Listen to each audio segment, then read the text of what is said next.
I live alone in a split-level duplex. My younger brother, Alan, technically shares the house with me, but he spends most nights at his girlfriend's place a few towns over. That means most nights, I have the whole upper level to myself. Kitchen, living room, bedroom.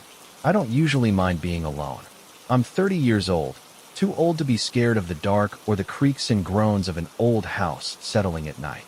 But sometimes, when the wind howls through the eaves or a shadow moves in the corner of my vision, I feel the same uneasy weight in my chest that I did when I was a kid. It was a quiet Thursday night. I had just finished watching a horror movie. Probably not the best idea when you live alone in a creaky house. The TV screen cast strange flickering lights onto the walls, the only illumination in the room. The couch was in the middle of the open concept space, leaving my back exposed to the darkness behind me. I found myself glancing over my shoulder more often than I wanted to admit. After the movie ended, I brushed my teeth, locked up, and crawled into bed. I must have been asleep for an hour or two when I suddenly woke up, heart pounding. At first, I didn't know why. The house was silent. No footsteps, no knocking, nothing to justify the cold sweat breaking across my skin. Then I heard it. A voice. Faint, distant, but familiar. Elliot. It was my brother's voice, drifting up from downstairs. My stomach twisted. Alan wasn't supposed to be home. He had texted earlier saying he was staying over at his girlfriend's place. I sat up, staring at the open doorway leading to the hall. The voice came again, a little clearer. Elliot, are you awake? I swung my legs out of bed and stood, rubbing my arms against the sudden chill. Maybe Alan had changed his plans and come home after all. Maybe his car broke down, or he had a fight with his girlfriend. But something felt off. His voice sounded flat, too monotone. No frustration, no tiredness, just a hollow echo floating up the stairs. Still, I called back, Alan. No response. I stepped into the hall, flipping on the light. The brightness should have made me feel safer, but it only cast deeper shadows down the staircase. I hesitated, then took a slow step forward. Alan. I called again, my voice tighter this time. Then, from the bottom of the stairs, I heard it again. Come down here. A chill raced up my spine. Something was wrong. Alan never spoke like that. His voice was always casual, even playful. But this? It was too deliberate, too measured. I crept to the top of the stairs and peered down into the darkness. My brother's name caught in my throat. Because there, in the pitch-black hallway below, I saw a movement. A shifting silhouette, barely distinguishable in the dark. Someone was standing down there. I sucked in a breath and bolted back to my bedroom, slamming the door shut and locking it. My hands were shaking as I grabbed my phone off the nightstand. I dialed Alan's number with numb fingers. It rang once, twice. Then, finally, he picked up. Elliot. His voice was groggy with sleep. My stomach dropped. Alan, where are you? I whispered. At Kim's. What? I gripped the phone so tightly my knuckles turned white. Someone's in the house. Silence. Then what? His voice sharpened, suddenly wide awake. I didn't get the chance to answer, because at that moment, something slammed against my bedroom door.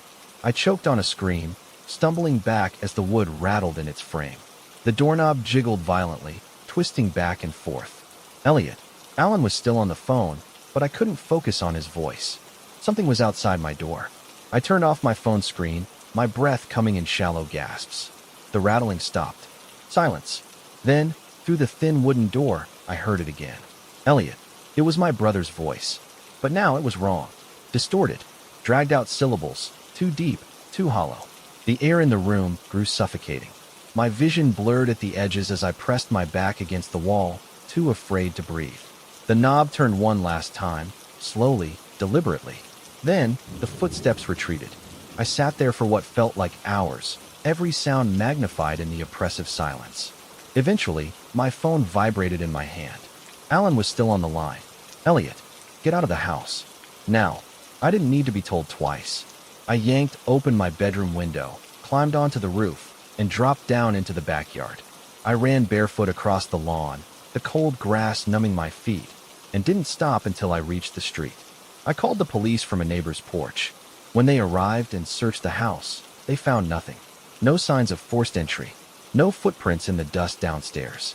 No evidence that anyone had been inside at all. The only thing out of place. The door to my brother's room was wide open. and sitting on his bed was a single, blackened handprint. The police couldn't explain it. Alan didn't believe me at first, but I knew what I heard, what I saw. Something was in my house that night, and it knew my name. Story 2. It happened when I was 16. My parents had left town for a weekend trip, leaving me home alone for the first time. I wasn't worried. We lived in a quiet neighborhood, a suburb tucked into the hills. Crime was low, and our house was surrounded by tall hedges and a backyard that opened to a wooded area. Peaceful. Safe. At least, that's what I had always believed. The night started normal. I had a couple of friends over, Daniel and Claire. We ordered pizza, watched dumb horror movies, and joked about how I was going to get scared staying home alone. Around 10, Claire had to leave, and Daniel followed shortly after. I stood at the door, waving them off as their car disappeared down the street, then stepped back inside, locking up. The silence that followed was different. The house suddenly felt too big, too empty. I shook it off. I was 16, not a little kid. I grabbed a soda from the fridge, then headed upstairs to my room. I got into bed, scrolled on my phone for a while, and started dozing off. Then, something outside creaked. My eyes snapped open. The sound had come from the backyard. I told myself it was nothing. Maybe a raccoon. Maybe the wind shifting the deck chairs. But still, I sat up and listened. Silence. I checked my phone. 12:47 a.m. I was being paranoid. Shaking my head, I turned off the lamp and lay back down. I had just started drifting when I heard it again. A slow, dragging scrape, like someone pulling a heavy object across wood. I sat up again, heart pounding. This time, I slid out of bed and walked to the window, careful to keep to the shadows. I peeked through the blinds. The backyard was dark, but the motion sensor light near the deck was on. And there, in the middle of the yard, was a man. He was sitting in one of the deck chairs, his body slouched, his head tilted to the side. I sucked in a breath, stepping back. I didn't recognize him. He wasn't someone from the neighborhood. He was just sitting there. My first thought was that Daniel or Claire was playing a prank. But no, that didn't make sense. This wasn't funny. I grabbed my phone and quickly texted Daniel. Me, not funny. Who was that in my yard? A minute passed. My heart hammered as I watched the screen. Then Daniel replied. Daniel, what are you talking about? A chill shot through me. I turned back to the window. The man was still there. He hadn't moved. He was staring at the house. I crouched lower, my breath coming fast. My hands were sweating. I should call the cops. I tapped 911 into my phone, my finger hovering over the call button. Then the man stood up. My heart nearly stopped. He didn't move like a normal person. He uncurled, his limbs unfolding in a slow, jerky motion, like a puppet being pulled by invisible strings. Then, without a sound, he took one step forward. I couldn't breathe. Another step. He was coming toward the house. My stomach twisted. My hand shook as I finally pressed call. The phone rang. Then, the backyard light clicked off. The yard plunged into darkness. I bit back a gasp, pressing myself against the wall. My ears strained, listening. Then, somewhere below, a soft, deliberate knock. I squeezed my eyes shut. The knocking came again, this time from the back door. I forced myself to breathe. The operator's voice crackled on the line. 911. What's your emergency? I barely got the words out. Someone's in my backyard. He's knocking on the door. Are you home alone? Yes. Can you see the intruder? I swallowed, inching toward the window again. I lifted one blind just a crack and nearly dropped the phone. The man was right outside, standing inches from the glass, staring up at me. I jerked back, slapping a hand over my mouth. My pulse pounded in my ears. Stay calm, the operator said. Lock yourself in a room. Officers are on their way. I backed toward my bedroom door, still gripping my phone. My mind raced. If I stayed here, he might try to get inside. And then, a new sound. A sharp click. I froze. The back door. The knob was turning. I bolted. I ran to my parents' room, slamming the door shut and locking it. I crouched in the darkness, heart slamming against my ribs. Outside, I heard the door creak open. And then, footsteps. He was inside. Tears burned my eyes. The operator was still speaking, but I couldn't hear her over my own breathing. The footsteps were slow, deliberate. I covered my mouth. Then they stopped, right outside the bedroom door. Silence. I squeezed my eyes shut. The knob twisted. Then knocking. Soft. Steady. Knock. Knock. Knock. I bit down hard on my knuckle to keep from screaming. The knocking stopped. Then footsteps, retreating. The house was silent again. I stayed frozen, every muscle locked, until I heard the distant sound of sirens. Red and blue lights flashed outside. I ran to the window just in time to see dark movement in the trees, something slipping away into the forest behind the house. The police never found him. There were no footprints in the yard, no signs of forced entry, no security footage that showed him coming or leaving. But I know what I saw. I know he was real. And sometimes, when I'm lying awake at night, I wonder, did he ever really leave? Or is he still out there, watching, waiting, for me to be alone again? Story 3. I was 10 years old when it happened. A Friday night. My older sister, Emma, was out with her friends, and my parents had just left for the hospital. There had been an emergency. My uncle was in a bad accident, and they needed to be there. Lock the doors, my mom had said. Don't answer for anyone. I nodded, playing it cool, but the second they left, a nervous energy crept into my stomach. I wasn't scared of the dark, but I was scared of being alone in the dark. The house felt too quiet. Every creak of the old floorboards made my skin prickle. I tried to distract myself by playing a video game in my room, but the feeling wouldn't go away, that sensation of being watched. I paused the game, listening. The wind outside was soft, rustling the trees in the yard. Somewhere in the distance, a car passed down the street. Then, the front door opened.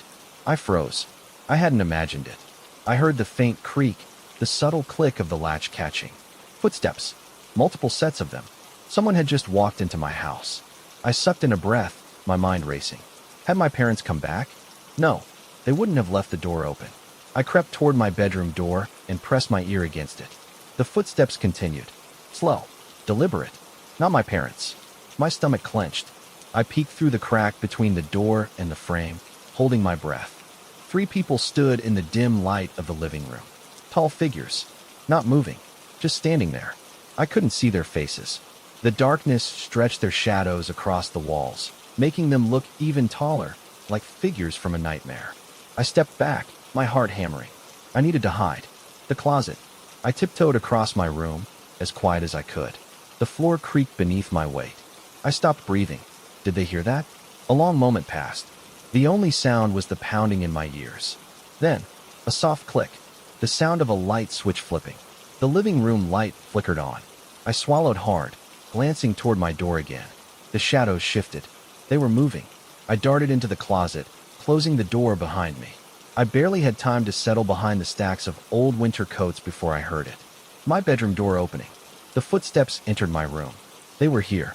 I gripped the sleeve of an old jacket, pressing myself against the back wall of the closet. My hands were shaking so badly I had to clench them into fists. Silence. Then, my blanket shifted. They were checking the bed. I squeezed my eyes shut. My whole body was trembling. The closet door was thin. If they opened it, they would see me immediately. A long pause. Then, a hand wrapped around the doorknob. I felt it in my chest. The pressure. The slow turn. I stopped breathing. The door cracked open an inch. Silence. I didn't dare move. Then, after what felt like a lifetime, the door closed. Soft footsteps. Then nothing. I waited. 5 minutes. 10. Maybe more. I had no idea how long I stayed frozen in that closet before I finally heard the front door open again. Then shut. I didn't move. Not until I heard a familiar voice calling my name. Emma. I practically fell out of the closet, my legs barely working as I ran to her. She looked confused as I grabbed her arms, shaking, barely able to get the words out. Who just left? I gasped. She frowned. No one was here when I came in. What are you talking about? My stomach twisted. No, Emma, I heard them. They were in the house. Her expression shifted. Worry. Confusion. Then she looked toward the front door. It was still unlocked. Neither of us slept that night. The next morning, when my parents came home, we told them everything. They checked the house, but nothing was missing. Nothing was broken. There was no sign that anyone had been there at all. But I knew the truth. Someone had walked into our house that night, and they had walked right past me.